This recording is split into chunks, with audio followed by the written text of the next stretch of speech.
Good news everyone! La génération alpha n'oppose pas le virtuel au réel. Pour eux, c'est le même terrain de jeu. Le phygital n'est pas une tendance, c'est leur norme. Mais revenons en arrière parce que c'est pas eux qui l'ont inventé. Les vieux comme moi, dans les années 2010, on appelait ça du web to store.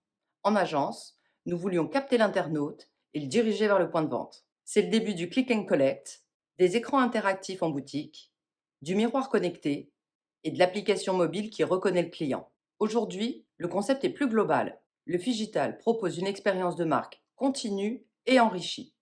Si vous voulez un focus sur le phygital, vous savez comment vous y prendre, MP, commentaires. Alors les trois piliers du phygital: l'immédiateté, offrir la rapidité et la personnalisation propre au digital.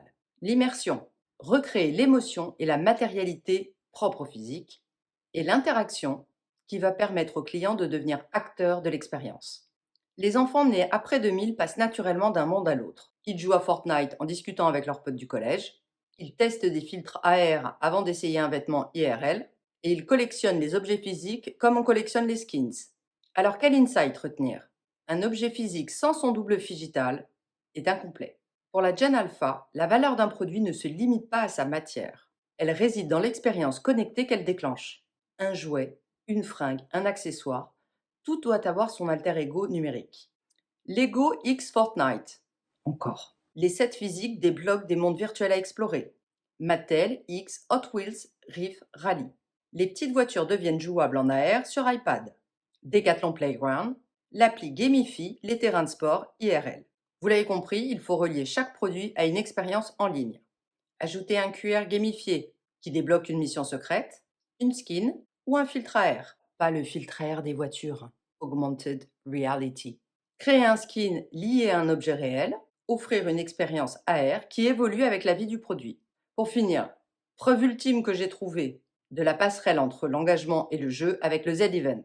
Alors, pour ceux qui vivaient dans une grotte, le Z-Event, c'est un marathon caritatif lancé en 2016 avec des streamers gaming qui ont 3 jours pour récolter des fonds. En 2016, ils récoltaient 170 000 euros pour le compte de l'Institut Pasteur. Cette année, ils ont dépassé les 16 millions d'euros et 8 associations vont en profiter. Pour vous aider à les positionner, le Téléthon 2024 a dépassé les 96 millions.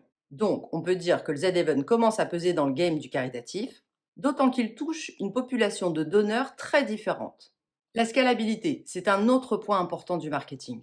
Ici, c'est créer une passerelle automatisée pour que les campagnes ne soient plus jamais des one-shots. À l'image de Drunk Elephant, les marques qui gagnent avec les alphas construisent un écosystème phygital continu.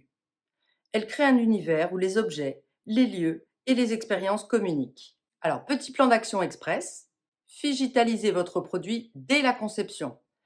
Après, ça marche moins bien, voire ça marche pas du tout. Créez un lien émotionnel et interactif. Rendez l'expérience évolutive. Chaque usage peut donner lieu à un nouveau contenu. Automatisez la connexion monde réel, monde virtuel, avec des API, des QR dynamiques, des jumeaux numériques. Enfin, et pas des moindres, mesurez la valeur d'usage, pas la simple vente.